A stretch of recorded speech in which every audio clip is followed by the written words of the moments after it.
नमस्कार, स्वागत है आप सभी का डीडी न्यूज के इस विशेष सांकेतिक भाषा के बुलेटिन में। आपके साथ मैं हूं संध्या शर्मा और मेरे साथ है मेरी सहयोगी बीना सिंह।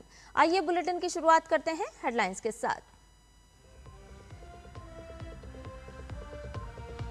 पश्चिम बंगाल में आज विधानसभा चुनाव के लिए 15 बूथों पर पुनर्मतदान। पर्यवेक्षकों तथा रिटर्निंग अधिकारियों की रिपोर्ट के बाद चुनाव आयोग ने लिया फैसला।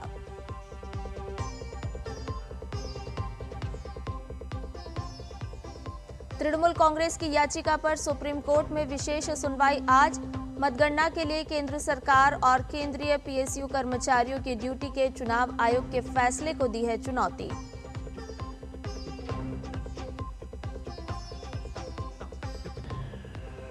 आपदा में खुद बजेगा आपका मोबाइल फोन। केंद्र सरकार आज से ला रही है नया अलर्ट सिस्टम। केंद्रीय मंत्री अमित शाह और ज्योतिरादित्य सिंधिया करेंगे लॉन्च।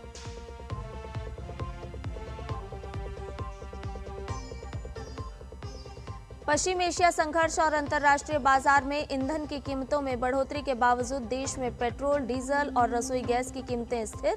केंद्र सरकार की संतुलित नीति के जरिए आम जनता को राहत देने की कोशिश।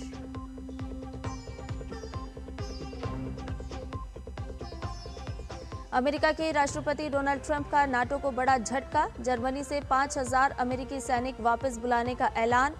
ईरान विवाद और चांसलर के बयान से भड़का अमेरिका।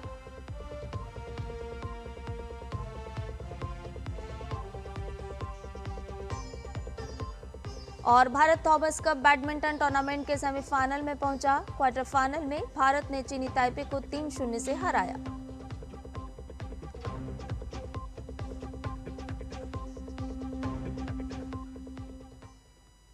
और अब सभी खबरें विस्तार के साथ। पश्चिम बंगाल में आज 15 मतदान केंद्रों पर पुनर्मतदान करवाया जाएगा।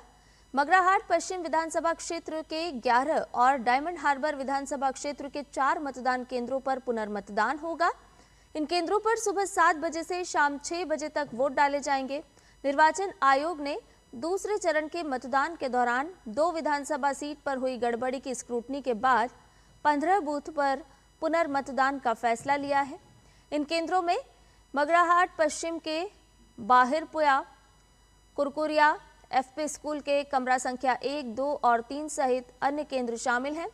जबकि डायमंड हार्बर क्षेत्र में बगदा जूनियर हाई स्कूल, चंदा FP school, Haridevpur FP school और रॉयनगर एफपी स्कूल में दोबारा मतदान कराया जाएगा।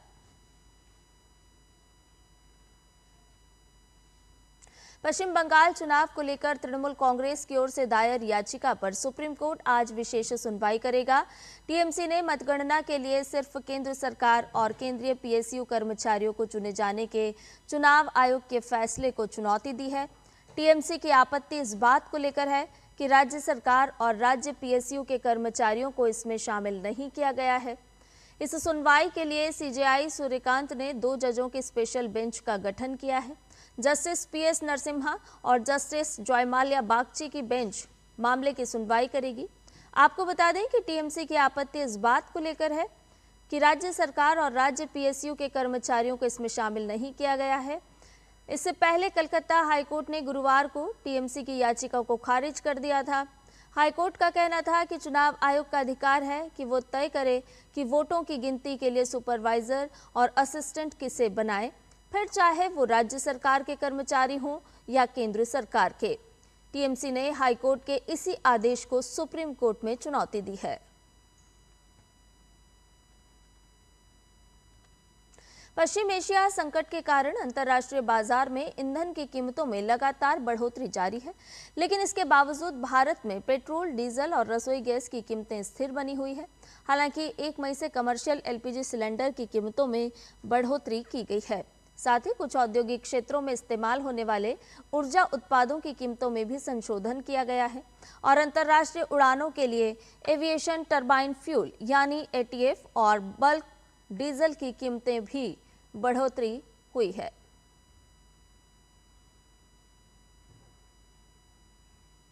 गृह मंत्री अमित शाह आज मोबाइल आधारित आपदा संचार प्रणाली का शुभारंभ करेंगे। इस मौके पर संचार मंत्री ज्योतिरादित्य सिंधिया भी उपस्थित रहेंगे। ये प्रणाली दूरसंचार विभाग द्वारा राष्ट्रीय आपदा प्रबंधन प्राधिकरण के सहयोग से विकसित की गई है ताकि नागरिकों को समय पर महत्वपूर्ण जानकारी पहुंचाई जा सके। एनडीएमए ने टेलीमैटिक्स विकास केंद्र द्वारा विकसित एकीकृत अलर्ट सिस्टम को सफलतापूर्वक चालू कर दिया है।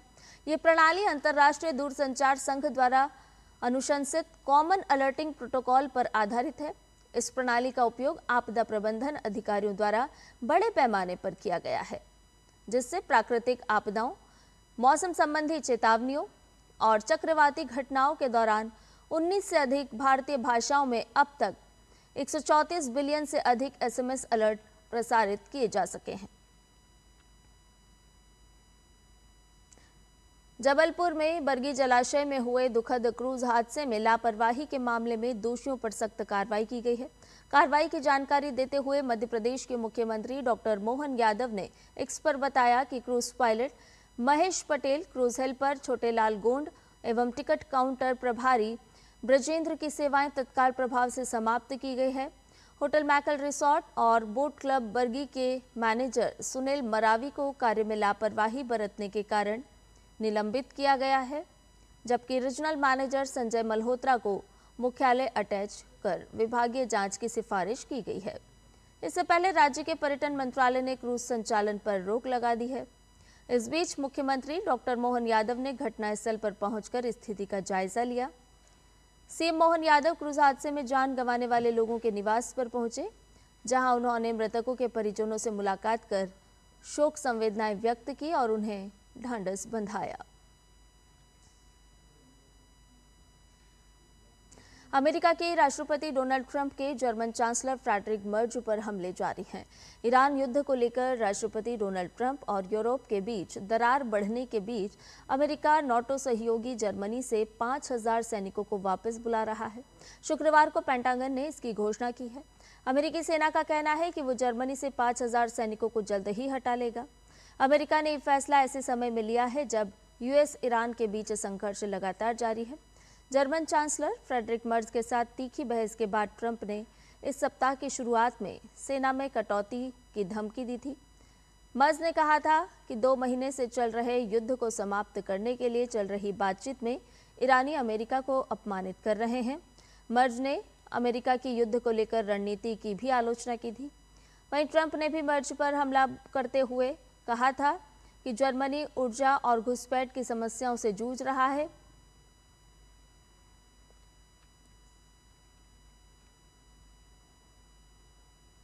अमेरिकी राष्ट्रपति डोनाल्ड ट्रंप ने यूरोपीय यूनियन पर सख्ती बढ़ाते हुए कारों और ट्रकों पर टैरिफ बढ़ाकर 25% करने की घोषणा कर दी है।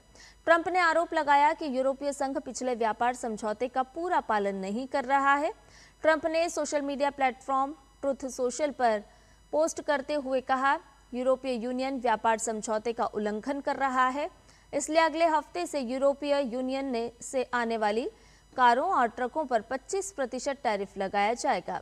हालांकि अगर ये कारें और ट्रक अमेरिका में बने हैं तो उन पर कोई टैरिफ नहीं लगेगा। ट्रंप ने यह भी बताया कि अमेरिका में विदेशी कंपनियों का $100 बिलियन से अधिक का निवेश हो रहा है और कई नए प्लांट स्थापित किए जा रहे हैं, जिससे अमेरिका में रोजगार को बढ़ावा मिल रहा है।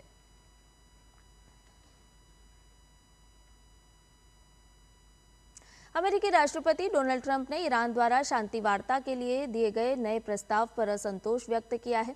उन्होंने साफ चेतावनी दी कि अगर दोनों देशों के बीच कोई समझौता नहीं हुआ तो ईरान को नर्क में भेज देंगे। ट्रंप ने व्हाइट हाउस में पत्रकारों से बातचीत में कहा, इस समय मुझे जो कुछ वो पेश कर रहे हैं उससे मैं संतुष्ट नहीं हूं। Bharat Thomas cup badminton tournament के सेमीफाइनल में पहुंच गया है। लक्ष्य सेन की जोरदार वापसी के बाद सात्विक साईराज रंकीरेड्डी और चिराग शेट्टी की युगल जोड़ी और युवा आयुष शेट्टी के बेहतरीन खेल के प्रदर्शन से भारत ने चीनी ताइपे के खिलाफ 3-0 की अजय बढ़त हासिल करके थॉमस कप बैडमिंटन टूर्नामेंट के फाइनल्स के सेमीफाइनल में जगह पक्की कर ली है।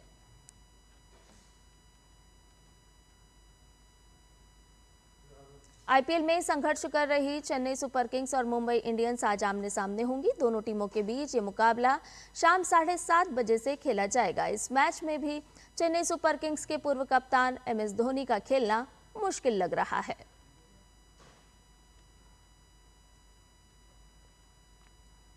वहीं कल दिल्ली कैपिटल्स ने शानदार फॉर्म में चल रहे केएल राहुल की 75 और पाथुम निसांका के 62 रन की पारी से मिली शानदार शुरुआत के दम पर आईपीएल टी20 मैच में राजस्थान रॉयल्स को 7 विकेट से शिकस्त दी। दिल्ली कैपिटल्स को आईपीएल के मौजूदा सीजन में लगातार 3 हार के बाद जीत मिली है। इसके साथ ही हमारे इस विशेष सांकेतिक भाषा के बुलेटिन में फिलहाल के लिए इतना ही। मुझे और मेरी सहयोगी बीना सिंह को दीजिए इजाजत। नमस्कार।